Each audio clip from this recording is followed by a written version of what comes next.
this is an iHeart podcast. Guaranteed human. This is Tamara Judge from Two Teas in a Pod with Teddy Mellencamp and Tamara Judge. Tamara here. As you know, my dog Rugby is like one of my kids, and I don't play around when it comes to taking care of him. Chewy is where I get everything he needs. He loves food, so always stocking up on treats and toys from Chewy, which my husband Eddie likes to buy for him. It always shows up fast, which is exactly how I like things. Chewy also handles the serious stuff, prescriptions, pet insurance, and the telehealth vet visits. And now they're opening up vet clinics across the country. And their 24/7 customer service, they just understand pet people. Plus, with Chewy's 1-year satisfaction guarantee, trying new things is never stressful. Chewy just makes caring for Rugby easier, and that matters to me. For life with pets, the answer is Chewy. Save $20 on your first order with free shipping at chewpanions.chewy.com/teapod. Hey, and welcome to The Short Stuff. I'm Josh, and there's Chuck, and we're just a couple of bros, maybe even a couple of bras, hanging out, doing our thing, talking about cool stuff, and that makes us short stuff because it's a short version of that. That's right. We're going to talk about divorcing your parents today. Shout out to a bunch of law firms and law schools for this one, right? Yeah, Black's Law Dictionary, Love to Know, Cornell Law School, and the Virga Law Firm. That's right, because when you're talking about divorcing your parents, well, first of all, we can't not mention irreconcilable differences because we'll just get too much mail.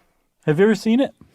I did not see that. This was the movie from 1984 with the precocious young Drew Barrymore divorcing her parents, and I think one of them was Ryan O'Neal, right? Who was the other? Shelley Long of all people. Oh, of course. Yeah.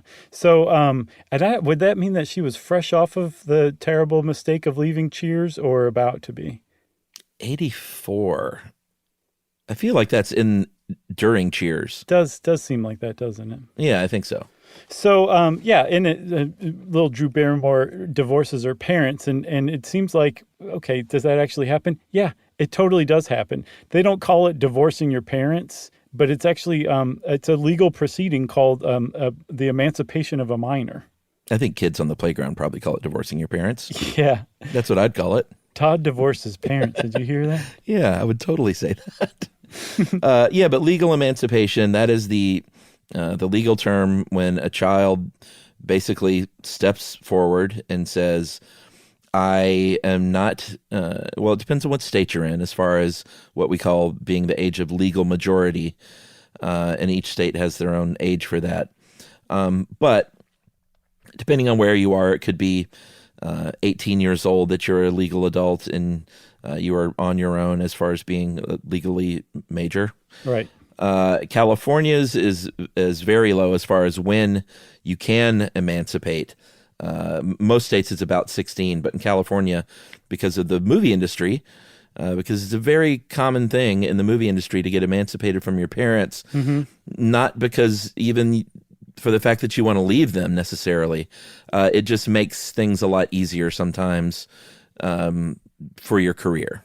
Yeah, because legally, until you reach the age of majority, your parents basically own you. You have like much fewer legal rights than you do as an 18-year-old on. But in return, your parents are supposed to hold up their end of the bargain. They have legal obligations and responsibilities to care for you, to clothe you, to make sure you go to school, to make sure that your health is taken care of, your medical treatments are seen to.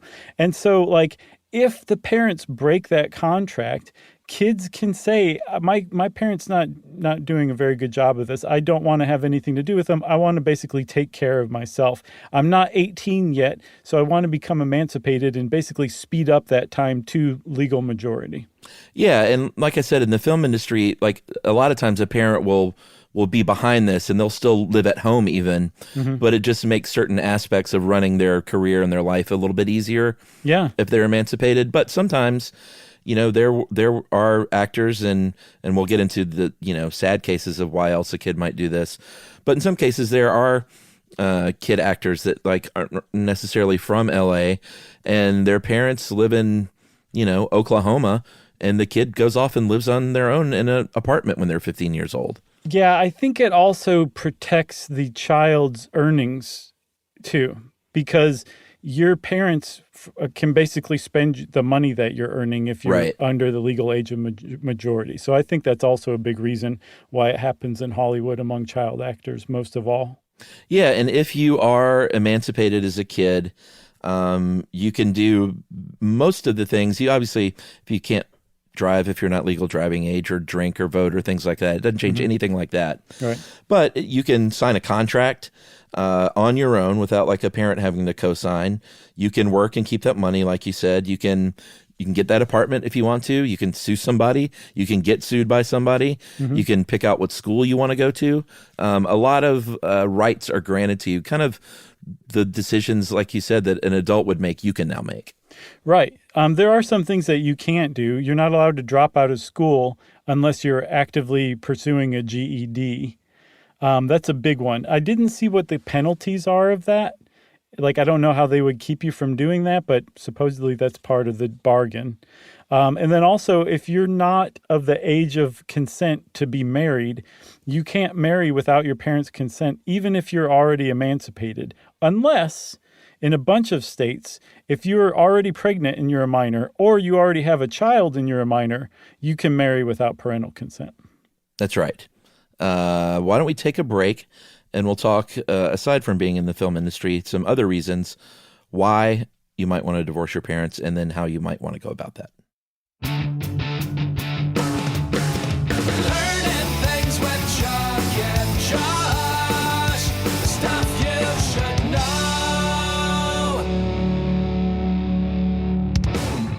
This is Tamara Judge from Two Teas in a Pod with Teddy Mellencamp and Tamara Judge. Can we take a moment to talk about Chewy? I get everything for rugby from Chewy. His food, the treats, I'm constantly reordering, the toys he destroys in minutes, even his supplements. And it always shows up fast. Chewy also handles the serious stuff, prescriptions, pet insurance, telehealth vet visits, and they're even rolling out vet clinics across the country. Their 24/7 customer service actually understands dog moms like me, and cat moms, bird moms, reptile moms, all of us. And with Chewy's 1-year satisfaction guarantee, trying something new is never stressful. For life with pets, the answer is Chewy. Save $20 on your first order with free shipping at chewpanions.chewy.com/teapod. Joy is essential, and it's also elusive. You can't order it, you can't borrow it, or simply hope it into life. But now, there's a new and exciting way to start your journey toward a more joyful existence. Joy 101. It's a new podcast hosted by me, Hoda Kotb. Together, guys, we'll have meaningful conversations with the world's most fascinating people. Entertainment legends, sports icons, wellness experts, and everyday people will share how they find, allow, and experience joy. And I'll offer some of my own tips and takes on seeking a more balanced and harmonious life. If you're craving inspiration, support, and useful tools to maximize your joy, tune into these candid, uplifting, and moving on-air chats. Joy after a breakup, joy as an empty nester, joy after a loss, joy as a caretaker. This new podcast will speak to you. Listen to Joy 101 on the iHeartRadio app, Apple Podcasts, or wherever you get your podcasts. Stuff you should know. All right, so we mentioned movie star kids. Sometimes that's a very common thing in California to emancipate from your folks. The sad other half of this is you're a kid in a very bad home life, in a bad situation, has parents that aren't taking care of you like they should, or possibly abusing you. And this is when a kid can step forward. And this is a whole different thing when you go to the court and say, hey, because in California, it's so common. It's a very open and shut process. It's very speedy, and it's not a big deal. But if you go in there and say, hey, I want to emancipate from my parents because I don't get the care I deserve, or I'm being abused, right, then it becomes almost like a trial. Yeah. So if that's the circumstance that you're seeking emancipation for, Yeah, it is. It's a legal proceeding where both sides get to offer evidence and argue their case. Your parents have to be notified of these proceedings so that they can show up and contest it and be like, no, we want to be able to keep stealing his newspaper money. Or for whatever reason they want to contest it. So it is very much like a legal proceeding. But there's a lot of weird catches to this, and this is why this is so fascinating to me, is in a lot of states, maybe even all states, if you are under the age of legal majority, you cannot seek relief from a court on your own. The court basically doesn't recognize you as somebody who can, like you said earlier, sue people or be sued in court. So they have to assign specific people to you, not even lawyers necessarily, but they're called guardian ad litems. And they're basically advocates for the kid, working for the kid's best interests in these cases. Right. So are they the ones that technically have to file this motion? Yes, or this case? Yes. So yeah, I think in some states the kid can, but I think in most cases the guardian ad litem has to. Or you can, if you already have a bunch of newspaper money saved up, you can hire your own lawyer to do this too.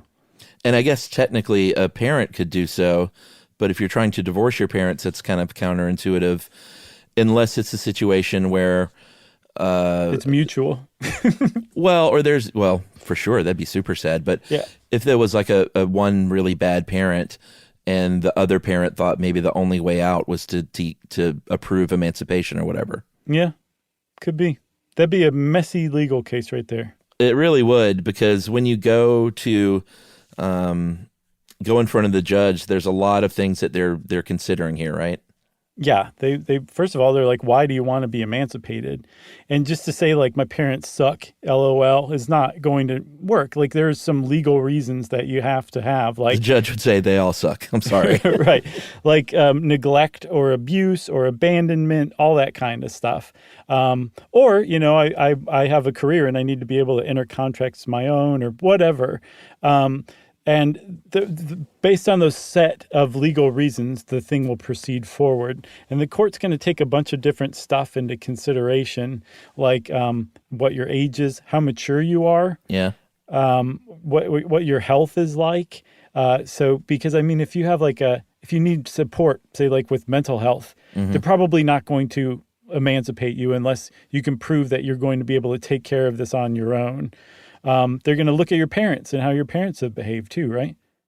Sure. I wonder how much of this, like, when does law enforcement get involved? If it's like cases of abuse, like, surely that comes into play too, right? I don't know. I would think that, especially if you're under the age of even possibly emancipating yourself, that you just become a ward of the state in those cases. Oh man, it's so sad. Yeah, that's super sad. They're going to look obviously to see if you can support yourself. If you, like, the maturity thing that comes into play there, like, can you go out and find a job and get an apartment on your own? Like, is this even possible? Or, I guess there are plenty of situations where you go live with another family member or a friend or something like that. It's not like you have to go out and get a mortgage or something like that.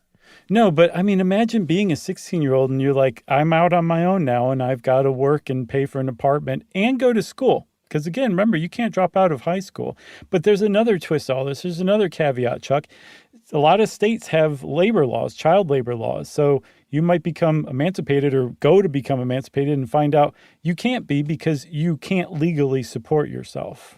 Yeah, and that's in the cases of the child actors, it's not like that's a way they can skirt, like, now all of a sudden they can just, all the labor laws as of an adult applies to them. That's not true at all. They still have the child labor laws that they have to follow. They still have to have schooling, even if it's a fancy schmancy tutor that's like driving you towards a GED.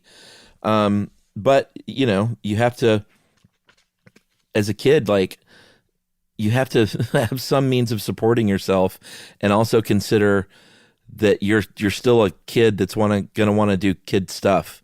And like, there's just so much, it's just devastating to think that this might be a kid's only way out is to forego essentially a childhood to emancipate themselves. Yeah. The whole thing is super interesting, like on the surface, but yeah, if you dig into it like you did, it becomes super depressing all of a sudden. Sorry. Now I regret even choosing this topic. Sorry about that. You got anything else? I got nothing else. All right, well, I'm bummed out and Chuck's got nothing else, so short stuff away. Stuff You Should Know is a production of iHeartRadio. For more podcasts from iHeartRadio, visit the iHeartRadio app, Apple Podcasts, or wherever you listen to your favorite shows.